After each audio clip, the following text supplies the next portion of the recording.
आजच्या व्हिडिओमध्ये कुठलंही ज्ञान नाहीये, मोटिवेशन नाहीये आणि मी तुम्हाला काही शिकवणार सुद्धा नाहीये. खरं तर हा एक खूप पर्सनल व्हिडिओ आहे. मी स्वतःला लिहिलेलं एक पत्र मी तुम्हाला वाचून दाखवणार आहे. अशी पत्र बऱ्याच वेळेस मी स्वतःला लिहित असतो. हे पत्र आता तर माझं आणि माझ्यासाठीच आहे, पण जेव्हा हा व्हिडिओ रिलीज होईल आणि तुमच्या समोर जेव्हा ओपनली मी हे पत्र वाचून दाखवलेलं असेल ना, तेव्हा ती एक पब्लिक कमिटमेंट बनलेली असेल आणि तुम्हाला सगळ्यांना या गोष्टी माहिती असतील. खरं तर हे पर्सनल पत्र पब्लिकली युट्यूब चॅनलवर टाकण्याच्या पाठीमागचं एक विशेष कारण आहे, जे कारण मी तुम्हाला या व्हिडिओच्या शेवटी सांगेन. पण तोपर्यंत पुढची 5 ते 7 मिनिटं तुम्ही हा व्हिडिओ लक्षपूर्वक ऐका, बघा, कारण की मला माहिती आहे या पत्रातून तुम्ही सुद्धा खूप काही घेऊ शकता आणि शिकू शकता. So let's start.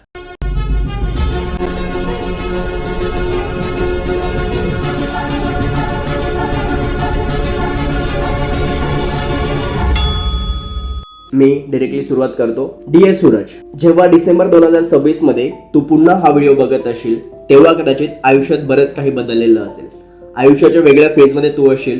जे साध्य करण्याचा आज प्रयत्न करतोयस त्यातल्या बऱ्याच गोष्टी तू साध्य केलेल्या सुद्धा असशील. पाठीमागच्या 7 वर्षांपासून मी तुझा संघर्ष खूप जवळून बघतोय. पहिली 2 वर्ष मनामध्ये स्वतःच्या बिझनेसची स्वप्न घेऊन तू कॉर्पोरेटमध्ये काम करत राहिलास. वर्ष 2020-21 जेव्हा लॉकडाऊन आलं तेव्हा सुदैवानं तुला स्वतःचा व्यवसाय करण्याची संधी मिळाली आणि तू त्या संधीचं सोनं केलंस. जर तो निर्णय चुकला असता तर कदाचित तुझ्यासाठी आवाज फाटण्याची रिस्क होती, पण तू ती रिस्क घेतलीस आणि म्हणून 4 वर्षाच्या मेहनतीनंतर त्या एका व्यवसायानं अनेक वर्षांपासून आर्थिकदृष्ट्या अस्थिर असलेल्या घराला स्थैर्य मिळवून दिलं. भविष्यात तुझ्या समोर उभ्या असलेल्या अनेक संधी सुद्धा तुझ्या त्या एका निर्णयामुळे आज आहेत. दरम्यानच्या काळामध्ये सहज म्हणून तू इंस्टाग्रामवरती व्हिडिओज बनवायला सुरुवात केलीस, मग युट्यूब चॅनल सुरू केलंस आणि ध्यानीमनी नसताना सुद्धा इंस्टाग्रामवरचे तुझे काही व्हिडिओज व्हायरल गेले. कितीही नाही म्हणालास तरी सुद्धा मोठा आत्मविश्वास आणि एक अतिरिक्त उत्पन्नाचा स्रोत तुला तुझ्या इंस्टाग्रामवरच्या त्या 50 ते 52 हजार फॉलोअर्सने दिलेला आहे. युट्यूबवर सुद्धा तू 80 ते 90 लॉंग फॉर्मॅट व्हिडिओज बनवलेस. साधारण 2.5 वर्षांची कन्सिस्टन्सी.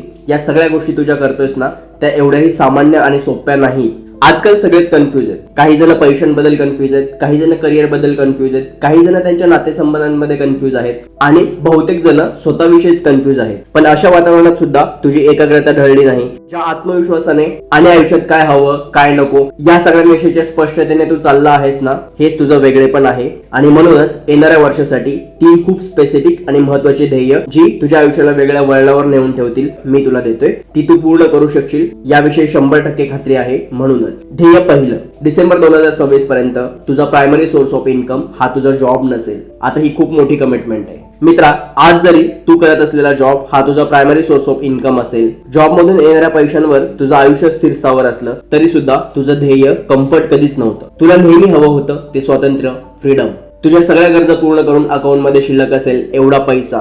कधी जायचं, कुठे जायचं, किती दिवसांसाठी जायचं आणि कधी परत यायचं, तुझ्या आयुष्यातल्या या सगळ्या गोष्टी ठरवण्याचं स्वातंत्र्य, तुझ्या आवडीचं आणि तू निवडलेलं काम करण्याची मुभा. फक्त जग राहटी म्हणून नाही तर मनसोक्त जगता येईल असं आयुष्य क्रिएट करणं ही तुझी नेहमी प्रायोरिटी राहिली होती. आणि म्हणूनच डिसेंबर 2026 पर्यंत तुझा मेन सोर्स ऑफ इन्कम, तुझं कंटेंट, त्याचे बाय प्रोडक्ट, तुझ्याकडे असलेल्या स्किल्स आणि तुझा पर्सनल ब्रँड या गोष्टी असल्या पाहिजेत.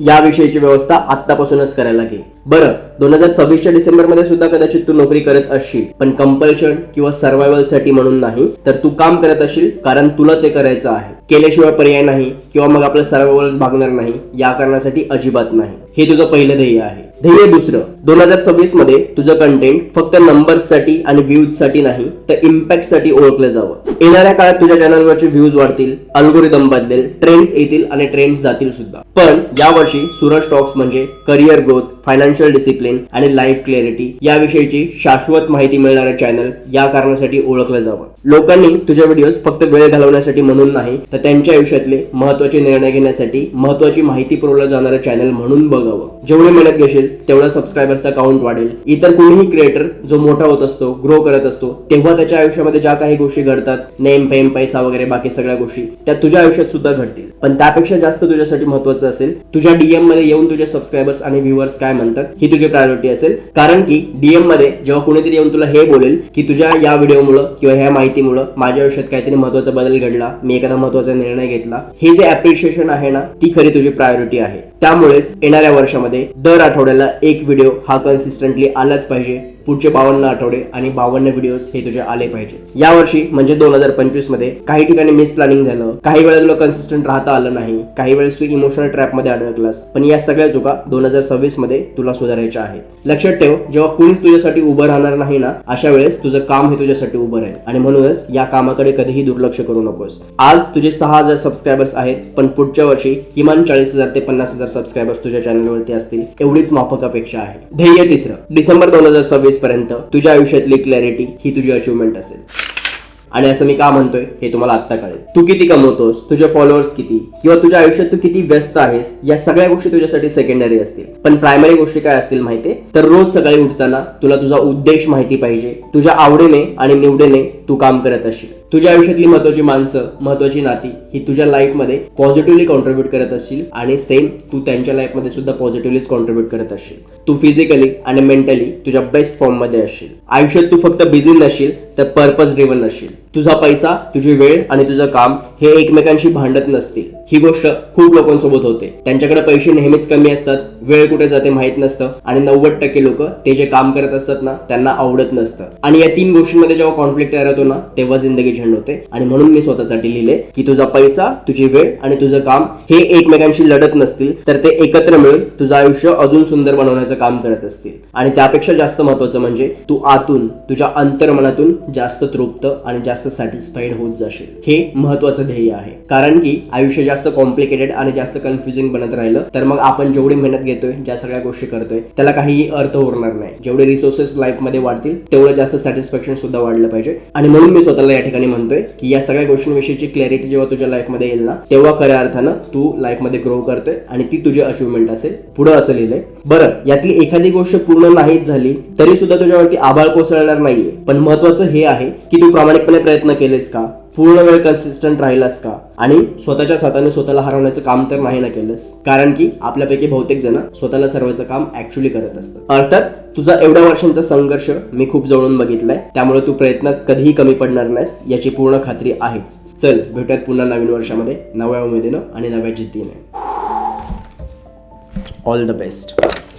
तर हे आहे मी स्वतःला लिहिलेलं लेटर, ज्यामध्ये पर्सनल कमिटमेंट्स आहेत किंवा पुढच्या वर्षामध्ये माझा रोडमॅप काय असला पाहिजे, कुठल्या गोष्टींवरती मला फोकस ठेवायचा आहे, या सगळ्या गोष्टी मी लिहिलेल्या आहेत. जसं मी तुम्हाला व्हिडिओच्या सुरुवातीला सांगितलं होतं, या सगळ्या पर्सनल गोष्टी आणि पर्सनल गोल्स पब्लिकली या चॅनलवरती या व्हिडिओच्या माध्यमातून बोलण्याचं सगळ्यात महत्त्वाचं कारण काय माहितीये? मला माहितीये आपल्यापैकी खूप लोकांची वेगवेगळी स्वप्न असतात, त्यांना त्यांच्या आयुष्यात काहीतरी करायचं असतं, त्यांची पण ध्येय असतात आणि त्यासाठी लोक धडपडत सुद्धा असतात. पूर्ण मेहनत करण्याची त्यांची तयारी नेहमी असते. पण खूप वेळेस खूप लोकांना असं वाटतं की आपल्या सोबत कोणीच नाहीये, काही असे प्रॉब्लेम्स आहेत जे त्यांना त्यांच्या ध्येयापासून मागे ओढतायत, त्यांची स्वप्न त्यांना पूर्ण करता येत नाहीत. अशा वेळेस या लेटरच्या माध्यमातून मला तुम्हाला हे सांगायचं आहे की कुणी जरी सोबत नसलं ना तरी सुद्धा तुम्ही स्वतः तुमच्या सोबत राहू शकता आणि स्वतःलाच तुम्ही प्रोत्साहन देऊ शकता. हे मी नेहमीच करत आलेलो आहे. ही गोष्ट वर्क करते याचं जिवंत प्रूफ म्हणून मी तुमच्या समोर उभा आहे. आणि त्याहून पुढे जाऊन स्वतःची स्वप्न लिहिण्याची किंवा नवीन वर्षात आपल्याला काय करायचंय या गोष्टी प्लॅन करण्याचे प्रत्येकाचे काहीतरी वेगळे मार्ग असतात. कुणी डायरीमध्ये लिहितं, कुणी स्टिकी नोट्सवर लिहितं, कुणी व्हिजन बोर्ड वगैरे बनवतं.